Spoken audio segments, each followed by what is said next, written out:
This isn't just another Summer League matchup, this is the collision of two rising dynasties in the making. The Sacramento Kings are hungry, fast, and fearless, bringing explosive perimeter pressure and length on defense. On the other side, the Charlotte Hornets. They're finally forming an identity, one built around grit and pipeline. But who will rise under the bright lights of July 21st? Get ready to dive deep beyond the box score as we break down every inch of this electric showdown.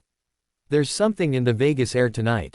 The buzz doesn't just belong to the slot machines or the slotting of prospects into future rotations, it belongs to the purest brand of basketball we get in July. The NBA Summer League is the battleground of hunger. And few matchups exemplify that better than the one between the Sacramento Kings and the Charlotte Hornets. This isn't just another Summer League scrimmage. It's a convergence of raw potential, youthful energy, and future-shaping intensity. Let's set the table. The Kings are entering this contest with a chip on their shoulder. The franchise has taken massive steps forward in the last two NBA seasons, led by stars like De'Aaron Fox and Domantas Sabonis. But none of that matters here. This is a different arena, a proving ground. It's about who's next. And if early Summer League outings are any indication, Sacramento's next wave is knocking loudly on the door. Front and center, rookie Devin Carter, who looks every bit the two-way menace the Kings hoped he'd be when they nabbed him late in the first round.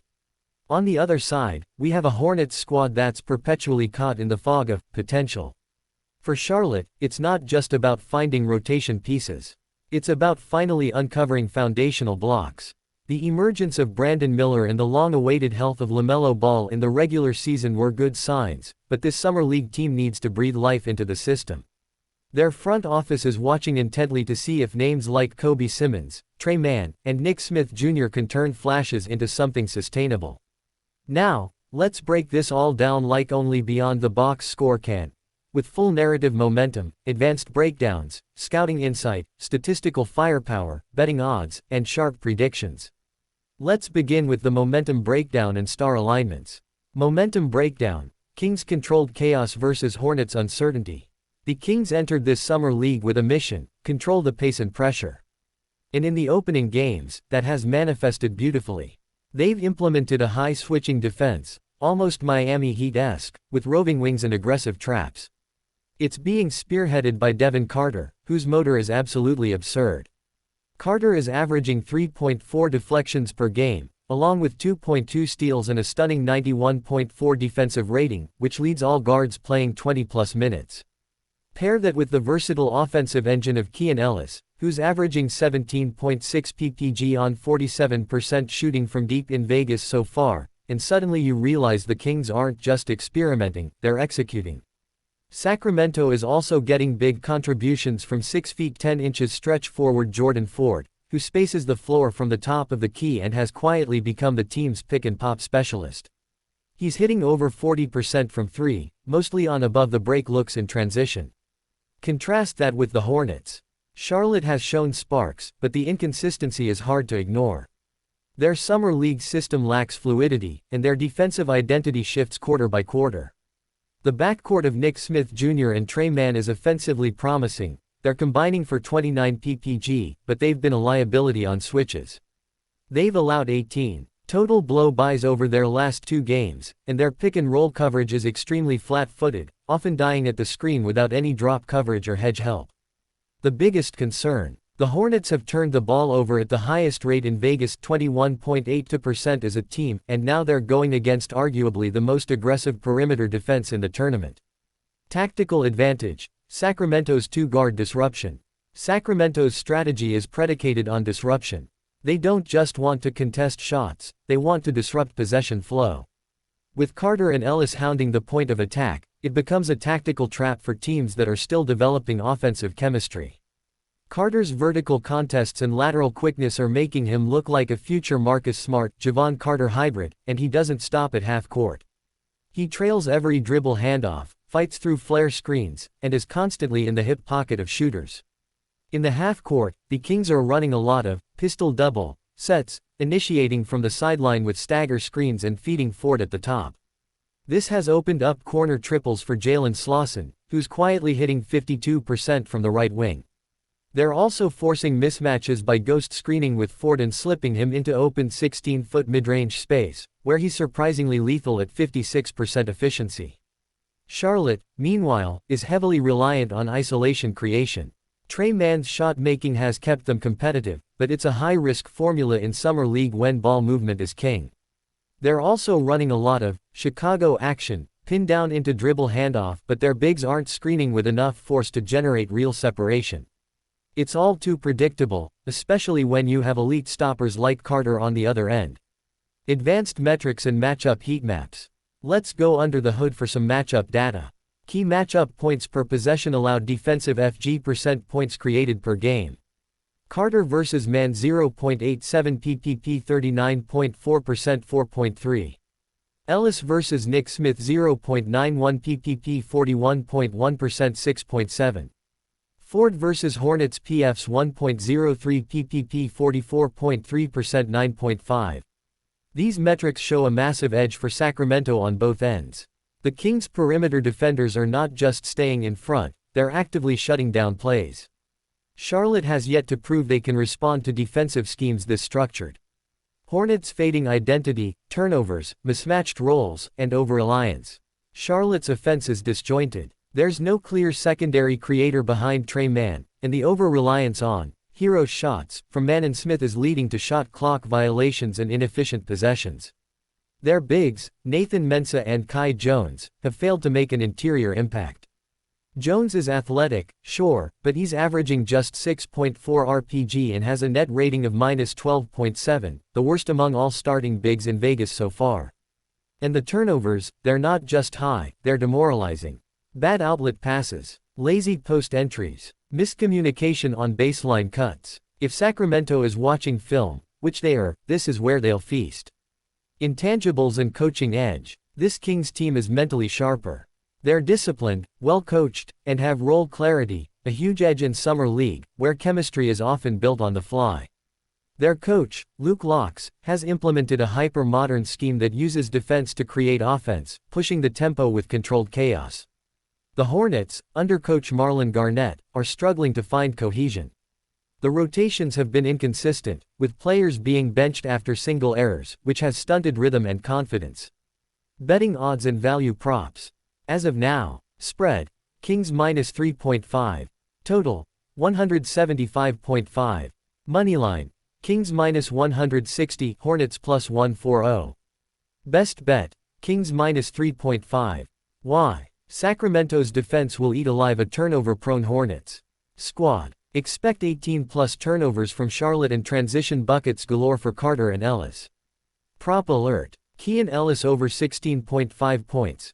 Devin Carter over 2.5 steals. Jordan Ford over 1.53 PT made. What happens when a team like the Charlotte Hornets, loaded with promising but still volatile talent, runs into the calculated chaos of the Sacramento Kings developmental machine?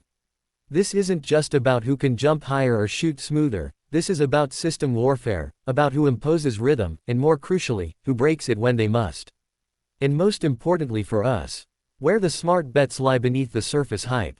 Let's start with something unsexy but critical, pace control. The Kings under summer coach Luke Locks want to push tempo. You saw it against the Mavericks, every rebound or turnover turned into a runway sprint. They don't even call plays, it's read and react motion with high dribble handoffs and flare actions. Micah Peavy and Devin Carter are constantly involved in drag screens early in the clock, forcing defenders to commit within the first 5 seconds. But this isn't just chaos, it's orchestrated tempo. The Kings' possessions average just over 12.9 seconds, the second fastest in Summer League. Charlotte, on the other hand, have defaulted to a slower, more deliberate style despite having the athletes to run. Jordan Walsh and Amari Bailey often walk the ball up. They operate out of the Horns set frequently, dragging games into half-court chess. The problem: efficiency collapses in this slower pace. They're shooting just 36.4% from the field when they take longer than 15 seconds on possessions. The math screams at us, Charlotte's trying to play smarter, but it's actually playing dumber. So how do you weaponize this if you're Sacramento? Exploit transition gaps. Carter and Peavy aren't just fast, they're smart. Against teams like the Hornets who hesitate during offensive rebounds, the Kings love to leak out early. They're second in Summer League in fast break points, 18.1 per game. And PV specifically is averaging 1.45 points per possession in transition. Charlotte's transition defense is ranked 28th out of 30, especially vulnerable after turnovers. That screams danger. Another hidden edge. Weak side action. Sacramento has discovered something subtle in their film sessions. When teams trap Carter on top, PV or Keon Ellis flare out to the weak corner, and the backside defender for Charlotte, often Bailey or Fudge, is a beat too late on the rotation. Ellis hit 4 threes from that weak side corner against the Clippers, all from the exact same set. But this isn't just about the Kings' edge. Charlotte has one key counter: rim pressure. Trey Mann's acquisition and usage is more telling than the Hornets want to admit. In their last game, they ditched the perimeter shuffle and let Mann go ISO heavy against undersized guards. The Kings don't really have a true on-ball stopper outside Carter. Mann's slashing, combined with Bailey's second cut action, creates interior traffic. The Hornets average 17.2 paint touches per game in their wins versus just 10.3 in losses. The paint must be their kingdom. But even rim pressure won't help if you can't close possessions. And that's where rebounding enters. Sacramento ranks third in offensive rebounding rate, 32.7%, with Mason Jones and Neemias Queta crashing the glass with violent intent.